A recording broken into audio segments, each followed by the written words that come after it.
إنك حميد مجيد اللهم بارك على محمد وعلى آل محمد كما باركت على إبراهيم وعلى آل إبراهيم إنك حميد مجيد عن زيد بن أرقم رضي الله عنه قال صلى النبي صلى الله عليه وسلم العيد ثم رخص في الجمعة فقال من شاء أن يصلي فليصلي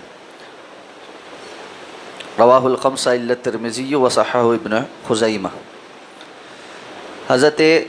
زید بن ارقم رضی اللہ تعالیٰ عنہ روایت کرتے ہیں، فرماتے ہیں کہ ایک دفعہ رسول اللہ صلی اللہ علیہ وسلم نے عید کی نماز پڑھائی اور عید جمعہ کے دن آ گئی، تو پھر آپ صلی اللہ علیہ وسلم نے جب فرمایا کہ جمعہ کے ادا کرنے میں رخصت ہے، اور پھر ارشاد فرمایا کہ جو جمعہ نماز ادا کرنا چاہے وہ یہ نماز ادا کر لے، یعنی جو چھوڑنا چاہے وہ جمعہ کا خطبہ چھوڑ سکتا ہے۔ عید سے متعلقہ اور جمعہ سے متعلقہ احکام و مسائل اس حدیث میں ذکر ہوئے ہیں، ویسے تو باب جمعہ سے متعلق احادیث کا چل رہا ہے۔ بسا اوقات جمعہ کے دن عید کا دن بھی آ جاتا ہے، یعنی موافقت ہو جاتی ہے۔ ہمارے ہاں بھی متعدد بار اس طرح ہوا، کبھی عید الفطر کے ساتھ جمعہ موافق ہو جاتا ہے، کبھی عید الاضحیٰ کے ساتھ جمعہ موافق ہو جاتا ہے۔ تو رسول اللہ صلی اللہ علیہ وسلم نے عید پڑھنے والے کے لیے جمعہ کی نماز کی رخصت دی ہے۔ اب یہ رخصت کا معنی کیا ہے؟ بعض علماء کا یہ خیال ہے کہ مطلقاً رخصت ہو گئی، اب یہ بندہ ظہر کی نماز بھی نہیں پڑھے گا، لیکن یہ بڑی کمزور جو ہے وہ دلیل۔ جمہور علماء کا اس بارے موقف یہ ہے کہ جس نے عید کی نماز پڑھ لی اور اس کا خطبہ سن لیا تو یہ خطبہ جمعہ کے خطبے کے مقابلے میں بھی اس کو کافی ہو جائے، اس لیے اب اس کے لیے جمعہ کے اجتماع میں آنا، خطبہ سننا، پھر جمعہ کی نماز پڑھنا فرض نہیں ہے۔ لیکن اگر وہ جمعہ چھوڑتا ہے تو ظہر اپنی جگہ پر اس پر فرض ہے، بالکل ویسے جیسے مسافر کے لیے جمعہ فرض نہیں ہے،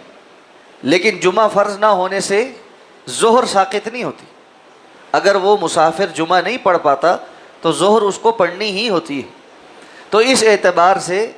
صرف جمعہ کے اجتماع کی حاضری، خطبہ سننا اور پھر جمعہ کی نماز میں شامل ہونا، اس سے استثناء حاصل ہو جاتا ہے، اور ظہر کی نماز اپنی جگہ فرض کے طور پر قائم رہتی ہے۔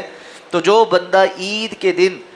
عید کے خطبہ میں اور نماز میں شریک ہو گیا، وہ جمعہ کے خطبہ میں بے شک شریک نہ ہو، اور اس کے برعکس جو ہے اس کے مقابل ظہر کی نماز وہ پوری پڑھے گا۔ اس سے ایک اور بات بھی پتہ چلتی ہے کہ اگر کسی وجہ سے بندے کی عید کی نماز رہ گئی اور اس دن جمعہ ہوا تو ایسے بندے سے پھر جمعہ ساقط نہیں ہے۔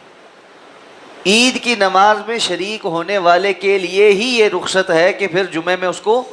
اجازت ہے، رعایت ہے، وگرنہ